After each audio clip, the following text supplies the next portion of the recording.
جب یہاں گئے سید اقرار الحسن،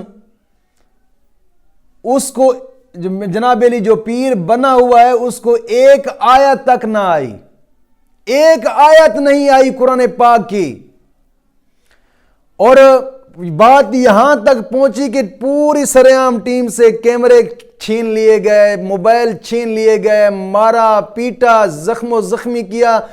ٹیم نے بڑی مشکل سے اپنی جان بچی اور بڑی پولیس آئی کہ اس کے ارد گرد جناب علی پولیس والوں نے ان کا ساتھ دیا۔ میں پوچھتا صرف ان لوگوں سے ہوں کہ جو خوشامد کر رہے تھے اس پیر کی، کیا بنا ہے ان کا، کیا ملا ہے ان کو؟ اگر وہ حق پہ ہوتا یہ ڈرامے بازی کرتا؟ یہ تباہی مچائی ہوئی ہے اس جناب علی دھوکے باز فراڈی نے بھی، اور ان کے خوشامدی ملاؤں نے بھی اس کو اوپر چڑھا کر ہمارا تو حق خطیب بادشاہ یہ ہے، وہ ختم نبوت کا کام کرتا ہے، وہ تاجدار نبوت کا نعرہ لگاتا ہے۔ کیا کام کرتا ہے اس نے، جس کو صرف ایک آیت کریمہ بھی نہ آئی قرآن پاک کی؟ ختم نبوت پہ صرف سوال کیا گیا کہ ختم نبوت پہ جناب علی صرف ایک آیت کریمہ سنا دے، قرآن کی آیت اس کو نہیں آئی۔ وہ ختم نبوت کا کام کرنے والا ہے۔ میں نے پہلے بھی کہا تھا کہ جو حضور کے دل پر جناب علی تکلیف پہنچاتا ہے داڑھی کٹا کر، وہ کبھی ختم نبوت کا کام نہیں کرنے والا۔ رات یہ بات وہی حق اور سچ نکل آئی۔ الحمدللہ رب العالمین والصلاة والسلام علی سید الانبیاء والمرسلین، اما بعد فاعوذ باللہ من الشیطان الرجیم، بسم اللہ الرحمن الرحیم۔ الا ان اولیاء اللہ لا خوف علیہم ولا هم یحزنون، صدق اللہ مولانا العظیم۔ دوستو، آج اس خاص مسئلہ کیا کہیں یا افسوسناک خبر کہیں کہ جس پر آج افسوس کی ایک ویڈیو بنائی جا رہی ہے کہ رات سید اقرار الحسن شاہ گئے بلاوڑا شریف، چونکہ کل 14 فروری تھی اور کچھ لوگ کہتے تھے کہ نہیں ڈرپوک ہیں، نہیں جائیں گے، یہ ہو جائے گا، وہ ہو جائے گا، اور میں نے پہلے پیشن گوئی دی تھی کہ یہ جائے گا ضرور۔ آگے اور بات ہے کہ یا وہ سامنے نہیں آئے گا تو یا پھر لڑائی جھگڑے اور یہ معاملات ہو جائیں گے، لیکن واقعی بھی وہی ہوا ہے۔ جب یہاں گئے سید اقرار الحسن، اس کو جناب علی جو پیر بنا ہوا ہے اس کو ایک آیت تک نہ آئی، ایک آیت نہیں آئی قرآن پاک کی، اور بات یہاں تک پہنچی کہ پوری سرعام ٹیم سے کیمرے چھین لیے گئے، موبائل چھین لیے گئے، مارا پیٹا، زخم و زخمی کیا۔ ٹیم نے بڑی مشکل سے اپنی جان بچی اور بڑی پولیس آئی کہ اس کے ارد گرد جناب علی پولیس والوں نے ان کا ساتھ دیا۔ میں پوچھتا صرف ان لوگوں سے ہوں کہ جو خوشامد کر رہے تھے اس پیر کی، کیا بنا ہے ان کا، کیا ملا ہے ان کو؟ اگر وہ حق پہ ہوتا یہ ڈرامے بازی کرتا؟ یہ تباہی مچائی ہوئی ہے اس جناب علی دھوکے باز فراڈی نے بھی، اور ان کے خوشامدی ملاؤں نے بھی اس کو اوپر چڑھا کر ہمارا تو حق خطیب بادشاہ یہ ہے، وہ ختم نبوت کا کام کرتا ہے، وہ تاجدار نبوت کا نعرہ لگاتا ہے۔ کیا کام کرتا ہے اس نے، جس کو صرف ایک آیت کریمہ بھی نہ آئی قرآن پاک کی؟ ختم نبوت پہ صرف سوال کیا گیا کہ ختم نبوت پہ جناب علی صرف ایک آیت کریمہ سنا دے، قرآن کی آیت اس کو نہیں آئی۔ وہ ختم نبوت کا کام کرنے والا ہے۔ میں نے پہلے بھی کہا تھا کہ جو حضور کے دل پر جناب علی تکلیف پہنچاتا ہے داڑھی کٹا کر، وہ کبھی ختم نبوت کا کام نہیں کرنے والا۔ رات یہ بات وہی حق اور سچ نکل آئی کہ جس کو ایک آیت کریمہ بھی نہ آئی، اور جو سوال کیے، جو مریض ساتھ لے کر گئے تھے، وہ مریض ویسے کے ویسے واپس آ گئے ہیں۔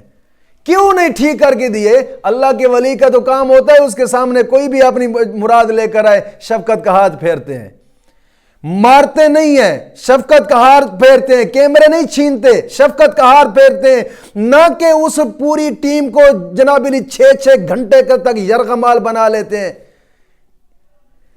اب سوچنا چاہیے ان ملاؤں کو، خدا را وہ ایک دنیا دار اینکر ہو کر بار بار ہاتھ باندھ کر پھر بھی التجا کر رہا تھا کہ میں علماء سے کہتا ہوں کہ آگے آئیں، دین کے لیے آگے آئیں۔ میں دین کے ٹھیکیداروں کو کہہ رہا ہوں، بچائیں قوم کو اس گمراہ کے کام سے، بچائیں قوم کو اس کے فراڈ سے۔ کیوں آپ جناب علی الٹا قوم کو پھنسا رہے ہیں؟ بزرگ فرماتے ہیں، بزرگ، کہ جو بٹیرا ہرسی ہوتا ہے نا، ہرسی اور لالچ والا ہوتا ہے اور غلام ہوتا ہے، وہ ہمیشہ آزاد کو بھی پھنساتا ہے۔ یہ اندازہ کر کے دیکھیں، یاد کر کے دیکھیں، یہ جو جالیں لگی ہوئی نا بٹیریوں کی، جنگلوں کے اندر بٹیرے پھنسانے والے جالیں لگاتے ہیں شکاری، وہ کیا کرتے ہیں؟ پہلے آواز اس کی چھاپ کرنا، ریڈیو کے اندر یا ٹیپ کے اندر آواز لگا دیتے ہیں۔ وہ تو تھا غلام جو ان کے پاس تھا، جس نے ان کو آواز سنائی تھی، انہوں نے آواز ریکارڈ کی تھی، وہ تو ان کا غلام تھا، پنجرے کے اندر بند تھا۔ اس نے جناب علی دوسروں کو پھنسانے کی خاطر اپنی آواز ریکارڈ کرائی، اور اس نے جناب علی جب اس کی آواز چلی، جو آزاد تھے نا وہ بھی اس کی بولی پہ بھاگ کر آئے، بیچارے پھنس گئے۔ کیوں؟ وہ تو ہرسی تھا، اس کو اپنی پیٹ کا مسئلہ تھا، وہ تو اس کے پنجرے میں بند تھا۔ غلام جو ہوتا ہے ہمیشہ اس لالچ میں ہوتا ہے۔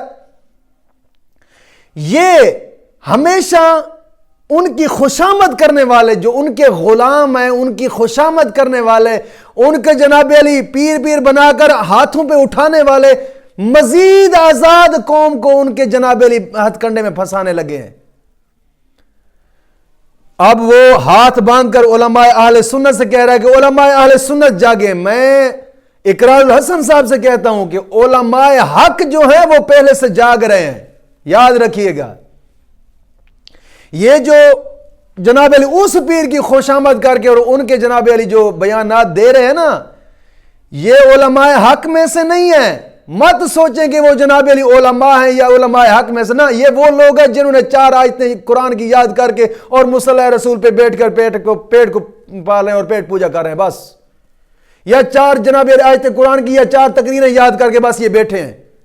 یہ وہ لوگ ہیں کہ جو اپنی ویڈیو چلانے کے لیے یوٹیوب پہ آئے ہیں، یہ وہ لوگ ہیں جو اپنی ویڈیو چلانے کے لیے فیس بک پیج پہ چلائے ہوئے ہیں، علماء نہیں ہیں۔ جو علماء حق ہیں نا، وہ پہلے بھی اس کے خلاف تھے اور آج بھی اس کے خلاف ہیں، اور قیامت تک کے لیے ایسے فرادیوں کے خلاف ہوں گے اور آواز اٹھاتے رہیں گے، یاد رکھیے گا۔ علماء حق پہلے بھی ختم نبوت کا کام کر رہے تھے اور آج بھی کر رہے ہیں اور کرتے رہیں گے، اور یہ جو رات یہ کام ہوا ہے اقرار الحسن اور ان کی ٹیم کے ساتھ، یہ بہت ہی افسوسناک یہ حادثہ تھا۔ ہم اس کام کی مذمت اور بھرپور مذمت کرتے ہیں کہ یہ جو کام ہوا ہے نا، یہ بہت برا ہوا ہے، ایسا نہیں ہونا چاہیے تھا۔ اور آج کے بعد میں حق خطیب کو بھی مشورہ دوں گا کہ توبہ کر لیں اپنے فراڈ سے اور چپ کر کے بیٹھ جائیں، نہ ہی قوم کو گمراہ کریں۔ اور میں ان مولویوں سے بھی التجا کرتا ہوں کہ جو ان کی خوشامد کریں، خدا را یا دین کے ٹھیکیدار نہ بنے، یا پھر ایسے فرادیوں کو جناب علی بکھیر کر قوم کے سامنے کریں، مت ان کی پوجا پاٹ کریں اور خوشامد کریں صرف اپنی ویڈیو چلانے کے لیے۔ اپنے دینی معاملات کو دیکھیں، دین کے لیے اگر وہ دنیا دار دین کے لیے لڑ سکتا ہے، تم نہیں لڑ سکتے؟ اگر وہ دنیا دار ختم نبوت کا پہرا دینے کے لیے جا سکتا ہے، تم نہیں جا سکتے؟ وہ دنیا دار جناب علی پیسہ اور اپنا وقت ضائع کر کے وہاں اتنا سفر کر کے اور اپنے آپ کو خطرے میں ڈال کر جناب علی ختم نبوت کے پہرے کے لیے، ختم نبوت کے کام کے لیے جا سکتے؟ آپ نہیں جا سکتے۔ آپ وہ پہلے ہی بیان دے رہا تھا، مت کوئی سوچے کہ میں ختم نبوت کانفرنس کو جناب علی یرغمال بنانے کے لیے جا رہا ہوں، نا، میں صرف آیا ہوں اس کے فرار کو بے نقاب کرنے کے لیے، اور اس نے کر کے دکھایا ہے۔ اس نے یہ کام کر کے دکھا دیا، اپنی جان کو ہتھیلی پر رکھ کر۔ خدا را کچھ سوچیں، مت ایسے لوگ، سادہ لوگوں کو بھی ایسے لوگوں کے جناب علی پنجے میں پھنسائیں اور خود بھی پھنسیں۔ سوچیں، آج وقت ہے، ورنہ پھر وقت ایسا آئے گا جتنی بھی قوم تباہ ہوگی، جتنی بھی قوم گمراہ ہوگی، یہ سارے کا سارا وبال آپ لوگوں کے سر پہ ہوگا، اور جب قبر آئے گی اور قبر کے اندر جب سوال ہوگا، پھر آپ کو خود کو جواب دینا ہوگا وہاں پہ۔